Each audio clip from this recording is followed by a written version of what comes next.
아빠는 왜? 아빠는 왜? 뭐 아버지 날이 아니라서 좀 그렇지만요. 아빠는 왜?라는 제목을 가지고 말씀을 전하도록 하겠습니다. 이런 아름다운 시가 있더라고요. 이 아빠에 대한 이런 아름다운 시를 제가 읽게 되었는데 한번 들어보세요.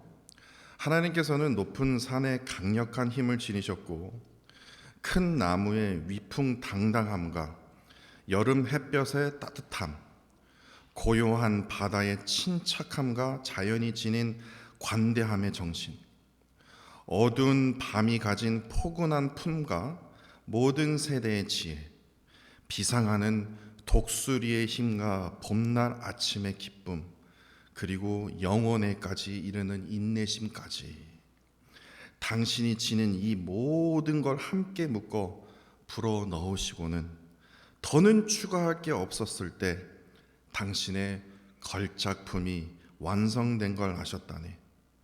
그리고 하나님께서는 그에게 아주 멋진 이름을 주셨다네. 아빠라는 시입니다.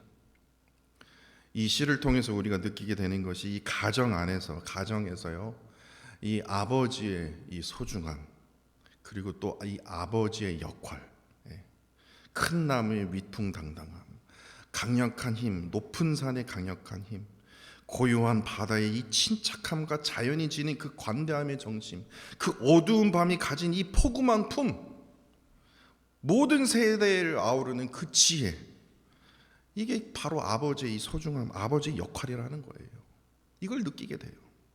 그런데요, 초등학교 2학년짜리가요, 단 7문장으로 된 7문장이에요. 그냥 7 sentence요. 7문장으로 된 짧은 시로 제가 앞서 소개해드린 그 시에 대해서 단번에 반박하게 만드는 시가 등장했는데 그 시의 제목이 바로 오늘 설교의 제목입니다. 아빠는 왜? 라는 제목입니다. 한번 들어보세요. 초등학교 2학년이 지었습니다. 엄마가 있어줘 좋다. 나를 이뻐해 주어서. 냉장고가 있어줘 좋다. 나에게 먹을 것을 주어서. 강아지가 있어서 좋다. 나랑 놀아주어서.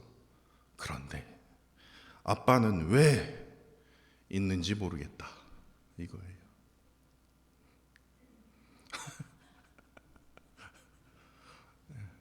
이거 진짜 제가 지어낸 게 아니라 진짜 있었어요. 어느 프로그램에 이 시가 소개되었더라고요. 근데 이보다 더 씁쓸한 게 무엇인 줄 아십니까? 이 시가 오늘부터요. 오늘부터 13년 전의 시였다라는 거예요. 13년이 지남으로도 이 시의 내용에 대해서 전혀 반박할 수 없는 현실이 저 스스로요. 참으로 씁쓸하게 다가왔습니다. 하나님께서요, 이 아빠라는 존재, 아버지라는 존재를 지어주시기 위해서 세상의 가장 좋은 곡들을 어떻게 해요? 몽땅 함께 무어서요 불어 넣으셨대요. 아빠라는 존재를 그렇게 만들어 주셨대요. 그런데도요, 자녀들은요, 이 하나같이 아빠의 존재를요, 아빠는 왜 있는지 모르겠다. 더 나아가서 부모의 존재, 부모는 왜 있는지 모르겠다. 이러한 시대에 우리가 살고 있다라는 거예요. 부모의 존재는요, 이 존재하는 이유는 제가 예전에도 말씀드렸지만요, 자녀의 필요와 돌봄을 위해서가 아닙니다. 이건 참 비참한 거예요. 그러면요, 돈이 필요하면 돈으로 채워주고, 먹을 거 필요하냐? 반찬 필요하냐? 그럼 반찬 채워주고. 그런 돌보는 어떤 그런 위함을 위해서 우리가 존재하는 게 아니라는 거예요. 부모가 존재하는 이유는 바로 자녀들의 독립에 있습니다. 독립에 있어요. 자녀 스스로가 독립할 수 있는 이 성인이 되기까지 최소 한 20년이 걸리는데 그 20년을 채우고 돌보면서 그 과정에서 자녀가 스스로 살아갈 수 있는 뭡니까? 힘. 이 독립시키는 그 과정에 필요할 수 있는 그 힘을 길러주는 게 바로 뭐예요? 부모의 핵심적인 역할이라는 겁니다. 이게 아주 중요한 포인트가 있어요. 출애굽기 40장을 보시면요, 제가 참으로 귀한 은혜를 깨달은 게 출애굽기 40장인데요, 그 이집트에서 해방된 이스라엘 백성들을 위해서 이들의 아버지가 되시는 하나님께서요, 광야에 있는 이 이스라엘 백성들에게 모세를 통해서 무엇을 명령하십니까? 텐트를 만들라고 하세요. 다시 말해서 장막입니다. 내가 지금 쓰고 있는 장막도 있는데 왜 장막을 만들게 하실까? 근데 장막은요, 우리가 흔히 아는 그냥 텐트예요. 근데 그 장막 안에 하나님이 임재하고 계신다라는 거예요. 그래서 그것을 성막이라고 불러요. 원래 텐트라고 불러야 되는데 장막 텐트, 장막이 텐트 아닙니까? 그러니까 그냥 장막 텐트라고 불러야 되는데 성막으로 불어요. 왜냐? 하나님께서 그 텐트 속에 임재하고 계시기 때문에. 또한 하나님과 인간을 만나는 곳이 바로 이 장막이기 때문에 회막이라고도 부릅니다. 그런데 이 아버지 하나님께서 임재하고 계시는, 또한 인간을 만나는 그곳인 그 장막, 회막, 이 성막에는요 아주 중요한 특징이 있어요. 그 중요한 특징이 뭐냐면, 내가 오른쪽으로 가면요 장막도 따라갑니다. 내가 왼쪽으로 가면요 그 장막도 따라갑니다. 다시 말해서 내가 어디를 가든지 장막은 함께 한다라는 거예요. 바로 이동성에 있어요. 아버지 하나님께서는요 모세로 하여금 이동이 아주 빠르게 가능한 텐트 장막을 만들게 하셔서 그 텐트 장막이 하나님의 임재를 뜻하는 성막과 하나님의 그 자녀를 만나고 경험하게 되는 회막으로 삼으셨다라는 겁니다. 여기서 아주 중요한 메시지를 우리가 찾을 수 있어요. 하나님은요 시간과 공간의 지배를 받으시는 분이 아니라는 거예요. 이스라엘 백성들이 어디로 가든지 거기서 먹여주시고 거기서 채워주시고 늘 함께 동행해 주시는, 다시 말해서 부모와 같은 그런 아버지 하나님이 되어주셨다라는 거예요. 이것이 포인트입니다. 왜냐? 왜 그렇습니까? 출애굽한 지 얼마 안 됐거든요. 출애굽하기 전 노예 생활로 몇백 년 동안 계속해서 노예 생활을 했거든요. 이들은요 독립이라는 그 낱말의 의미를 모릅니다. 스스로 살 수가 없어요. 그렇지 않습니까? 그렇기 때문에 하나님께서 그들의 부모가 되어주신 거예요. 장막이 이끄는 대로 먹이시고 채우시고, 하나님의 그 은혜로 말미암아 이스라엘 백성들이 스스로 독립할 수 있도록 무엇을 허락하셨습니까? 하나님의 율법을 그들에게 허락하셔 주셨어요. 그리고 제사장을 세우시면서 어떻게 합니까? 하나님을 예배하는, 하나님께 제사를 드리는 제사장의 나라로 뭐 합니까? 이 장막을 통해서 세우셨다라는 거예요. 근데 출애굽기 세대 지나서 이제 사사 시대 지나서 이제 왕정 시대로 접어들었습니다. 오늘 본문이 바로 왕정 시대인데, 다윗 왕이 지금도 하나님의 장막은 움직이당입니다. 너무나 보기가 싫은 거예요. 그래서 다윗 왕이요, 하나님이 원하시는 이동식 장막이 아니라 북박의 성전이 어떻습니까? 왜 그렇습니까? 오늘 본문 2절입니다. 나는 백향목이에요. 향이 되게 좋게 나는 백향목인지 하여튼 정말 아름다운 궁에서 내가 지금 살고 있는데, 하나님의 궤는 항상 움직이고 먼지 나는 세상 속에서 계속해서 움직이고 단다라는 거예요. 이게 어떻게 이러한 가슴 아픈 현실이 있냐? 나는 편안하게 사는데 하나님의 궤는 장막 텐트 안에서 휘장 가운데 있는가? 이게 너무나 자신이 마음이 불편했던 것이에요. 그래서요 다윗 왕이요 선지자 나단을 부릅니다. 그래서 나단 선지자요, 이 성전 건축에 대해서 어떻게 생각하십니까? 그래 물었던 거예요. 여러분도 한번 생각해 보세요. 상식적으로 본다면요 아버지 하나님께서요 큰 감동을 하셨을 것입니다. 다윗, 너 효자 중에 효자구나. 그래서 나단 선지자도 그렇게 동일하게 느꼈는가 봐요. 진짜 다윗 왕은 진짜 아버지 하나님의 효자구나. 3절이요 이런 말을 합니다. 나단이 왕께 아뢰되 여호와께서 왕께 함께 계시니, 왕께서 지금 생각하신 대로 마음에 있는 대로 모든 것을 행하시옵소서. 나단 선지자도 스스로 생각하기에 지금 다윗 왕이 가졌던 이 생각은요 너무나도 참으로 귀한 생각이라는 거예요. 그래서요 묻지도 않았어요. 나단 선지자니 하나님 생각은 어떠십니까? 라고 묻지도 않고요 곧바로요 마음에 있는 모든 것을 행하소서 그렇게 했던 것이에요. 나단 선지자도 너무나 기쁘고 감사했던 것이에요. 그런데 이후로부터 완전히 분위기가 확 달라집니다. 4절을 보세요. 4절의 첫 단어가 어떻게 되어 있습니까? 그 밤에 그래요. 그러니까 그 밤에라는 뜻이 무슨 뜻입니까? 다시 말해서 다윗 왕이 하나님을 위한 북박이 성전을 원했던 그 날이었고요. 나단 선지자가 이를 듣고 왕의 마음에 있는 대로 행하시옵소서라고 말했던 그 밤이에요. 그 날이에요. 그 날 밤에 하나님께서 급하게 나타나신 거예요. 나단에게 이렇게 말합니다. 5절로 7절입니다. 제가 다시 한번 읽어드릴게요. 내가 나를 위하여 내가 살 집을 건축하도록 내가 시켰느냐? 내가 이스라엘 자손을 애굽에서 인도하여 내던 날부터 오늘까지 집에 살지 아니하고 장막과 성막 안에서 내가 이스라엘 백성들과 같이 다녔는데 이스라엘 자손과 더불어 다니는 모든 곳에 이스라엘 어느 지파 가운데 내가 말하기를 너희가 어찌하여 나를 위해서 백향목의 집을 건축하지 아니하였느냐? 내가 그렇게 물은 적이 있느냐? 이거예요. 그러니까 약간 따지듯이 물으세요. 그러니까 하나님께서 지금 나단 선지자에게 무엇을 원하냐면요, 아니 지금 내가 원하지도 않는데 왜 시키지도 않는 짓을 왜 하냐? 너가 뭔데 왕의 마음대로 하옵소서 왜 그렇게 말하냐? 지금 이거예요. 나는 이동식이 좋다. 난 북박이 성전 원하지도 않거든. 이거예요. 그러면서요 하나님께서 8절부터요 다윗에게 꼭 이렇게 말해라. 그러면서 나단 선지자에게 이렇게 말합니다. 먼저 8절로 9절입니다. 내가 다윗을 이스라엘의 주권자로 세우셔서 그 다윗이 어디로 가든 내가 그와 함께 하겠다. 이를 통해서 다윗의 이름이 위대해질 것임을 약속해 주십니다. 또한 뿐만 아니라 10절과 11절입니다. 어떤 원수도 이스라엘 땅을 차지하게 되고 흔들리는 자가 없을 것이다. 이스라엘을 절대로 넘보지 못하게 하실 것이라는 약속을 해주세요. 그리고 더 놀라운 그 말씀은 이겁니다. 하나님께서 다윗의 집을 지어주심으로 다윗의 왕조를 어떻게 해요? 영원히 세워주실 것을 약속해 주세요.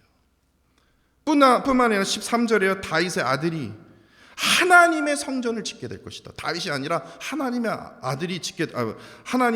다윗의 아들이 하나님의 성전을 짓게 됐고 또한 이를 통해서 다윗의 왕위를 영원히 견고하게 하실 것이다라고 약속을 해주세요.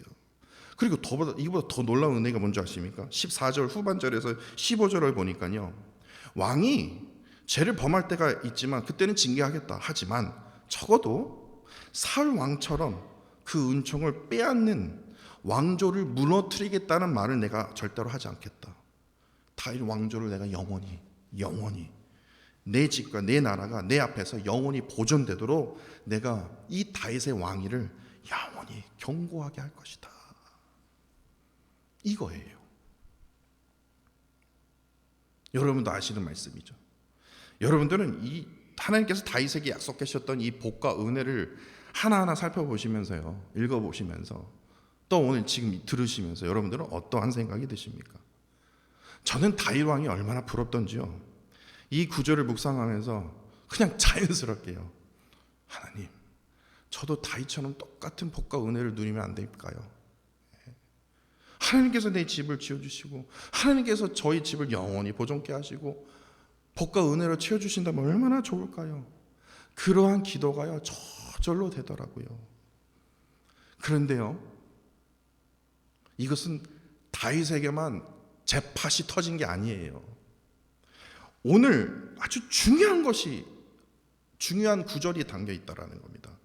다윗의 집과 나라와 왕위에 내려질 그 복과 그 은혜의 그 뿌리가 바로 14절 말씀에 있습니다. 14절 말씀을 꼭 기억하시고, 다시 말해서 이 14절 말씀대로 내가 믿는 그대로 다윗에게 임하였던 그 복이 여러분들에게도 임하실 것입니다. 14절입니다. 이거예요. 나는 그의 아버지가 되고 그는 내게 아들이 되리니. 이 말씀이에요. 이게 이게 뿌리라는 거예요.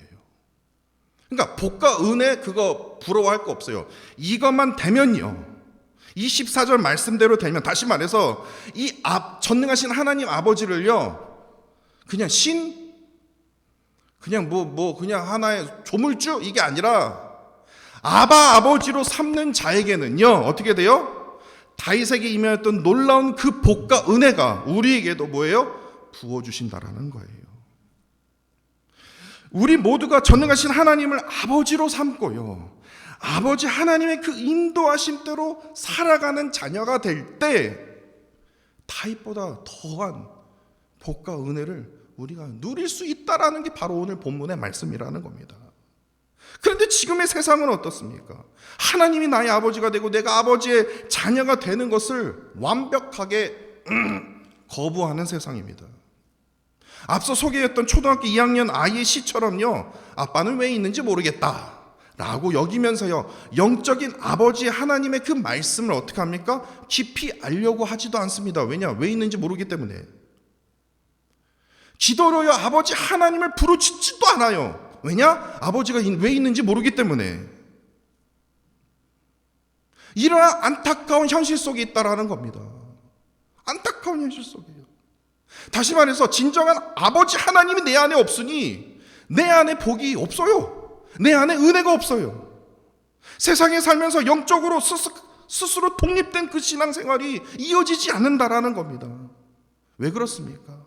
주어진 환경에서요, 감사하지 못하고 만족하지 못하기 때문에 자꾸만 세상의 끝없는 욕망과 욕심으로 하나님께서 진정으로 원하시는 영적인 이 경제적인 자립을 아직까지도 이루지 못하는 거예요. 하나님 아버지의 인도하심과 가르침을 받음으로 말씀을 가까이 해야 하는데 말씀을 멀리 함으로써 어떻게 합니까? 하나님께서 원하시는 의식적인 자립이 선행되지 못하기 때문에 계속해서 세상에 그릇된 그 관습을 받아들이고 세상의 그 풍조에만 내가 마음이 휩쓸리게 되는 거예요. 그래서 믿는 자들이 더한 거예요. 진정한 하나님의 그 아버지 하나님이 내 안에 없으면요, 믿음 생활이 아니라 종교 생활이 되어버린다라는 거예요. 불교 신자는 이슬람 신자는 똑같이 행동한다라는 거예요. 왜냐? 내 안에 구원의 기쁨이 없기 때문에. 다시 말해서 하나님께서 원하시는 뭐합니까? 영적인 자립이 없어요.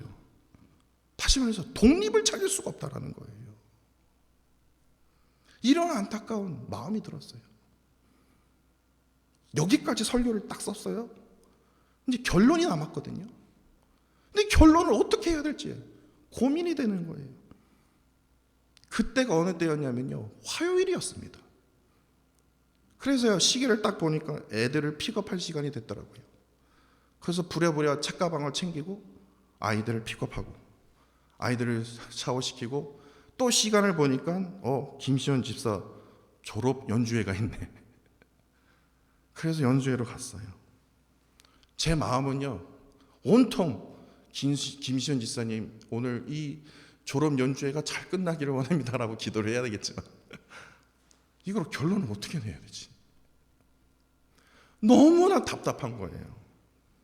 그래서요, anyway 가야 되니까요. 그래서 졸업 연주회를 갔습니다.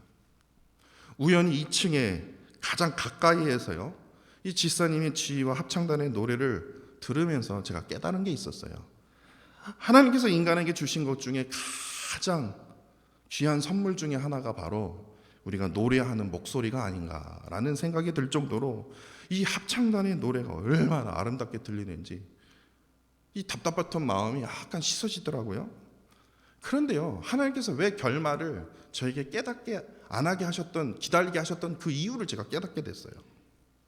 2층에서요, 제가 이제 집사님의 그 지혜를 가까이 보면서 참으로 신기한 것을 발견하게 됐습니다. 제가 여러 번 아니지만 하여튼 그래도 3-4번 제가 다 봤잖아요. 근데 처음이었어요. 지휘자 앞에 뭐가 있어야 됩니까? 보면대가 있어야 되거든요. 악보가 있어야 되거든요. 저도 내 앞에 지금 설교 이 원문이 여기 있거든요. 이거 없으면 저 완전 여리 갔다 저리 갔다 하거든요. 근데 보면대가 있어야 되는데 악보를 올려놓은 보면대가 있어야 되는데 없는 거예요. 이상하다. 저분이 까먹으셨나? 그런데 1시간 내내 악보 없이요, 합창단을 지휘하는 겁니다. 그 자체가요, 제가 참으로 놀라웠어요. 그리고 더 놀라웠던 게 무엇이냐면요, 피아노의 음까지 기억을 해요. 피아노 음까지 기억해서 그걸 전달해 줍니다. 합창단에게요. 제가 그거를요, 와, 어떻게 이룰 수 있지? 그러면서 갑자기 하나님이 저에게 이런 말씀해 주시는 거예요. 설교의 결말을 깨닫게 해 주시는 거예요. 그래서 오자마자 제가요, 그걸 썼어요. 결말을요. 뭐라고 했냐면요, 아니, 아버지 하나님도요, 우리 앞에서요, 우리의 삶의 방향을 향해서 지휘를 해주세요. 그렇지 않습니까? 지금 지휘를 해주세요. 그리고 하나님 아버지의 시선은요, 악보에 있지 않습니다. 악보 필요 없어요. 우리에게만 향해 있어요. 지휘를 해주세요. 우리에게만 향하도록, 음을 잘 잡도록, 아름답게 소리를 내도록, 아름다운 인생을 살 수 있도록 지휘를 해주세요. 지휘자 되시는 전능하신 하나님은 악보가 필요 없어요. 알고 있기 때문에. 피아노 음 필요 없어요. 다 알고 있기 때문에. 그럼 누가 필요합니까? 합창단인 우리가 필요하다는 거예요. 악보인 뭐예요? 말씀이 필요하다는 거예요. 그럼에도 악보인 이 말씀을 보지 않습니다. 그 결과 어떻게 될까요? 자꾸만 이상한 소리를 내는 겁니다. 이상한 소리를 내는데, 이상한 소리가 내는데도 자꾸만 너 틀렸어 라고 얘기를 해도요, 뭐가 틀렸어? 내가 맞다니까. 이상한 소리를 내는데도요, 하모니가 안 되는데도요, 맞대요. 자꾸만 이상한 소리를 내도 맞대요. 그러면서 하나님 앞에서 지금 하나님이 지휘해 주시는데 옆에서 나 맞다고 지금 막 우기는 어떤 그런 현상이 깨닫게 되더라고요. 그럼에도 지휘자 되시는 아버지 하나님은요, 피아노 음까지 정확하게 알고 계시기 때문에 우리에게 계속해서 정확한 음을 말씀을 통해서, 기도를 통해서, 오늘 또 이 시간 예배를 통해서 우리에게 계속해서 전달해 주시고 계신다라는 겁니다. 그럼에도요, 우리는요, 귀를 막습니다. 아버지 하나님께서 들려주시는 그 음성에 듣지를 않아요. 그러자 어떤 현상이 벌어지는 겁니까? 하나님이 왜 있는지 모르겠다. 아빠가 왜 있는지 모르겠다. 남편이 왜 있는지 모르겠다. 자식이 왜 있는지 모르겠다. 하나도 소용이 없다. 우리의 삶이요, 늘 불화음으로 가득해진다는 거예요. 남편과 아내가 불화음이고요. 부모와 자식이 불화음이에요. 가족이 불화음이에요. 사업장이 불화음이라는 겁니다. 그냥 나는 나, 너는 너, 그냥 각자 따로 그냥 살자. 이게 편하다. 이게 편하다. 이렇게 말하는 게 바로 세상이라는 겁니다. 전 그걸 깨달았어요.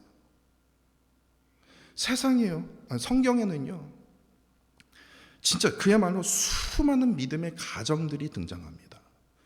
가정들이 등장하는데 왜 하나님께서 특별하게 수많은 믿음의 가정들을 등장시키셨냐? 왜냐하면 하나님께서는요, 어느 시대이든지 가정을 통해서 역사하여 주셨기 때문에 그래요.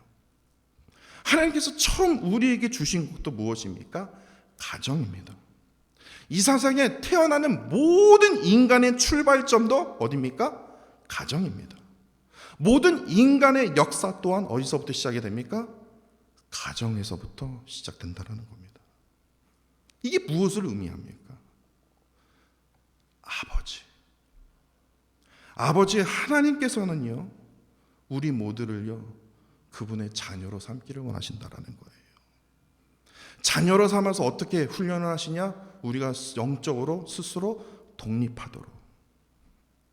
그 독립을 통해서 어떻게 해요? 오늘 본문에 다윗에게 약속하여 주셨던 동일한 복과 은혜를 우리에게도요, 모두 베풀어 주시기를 원하신다라는 거예요.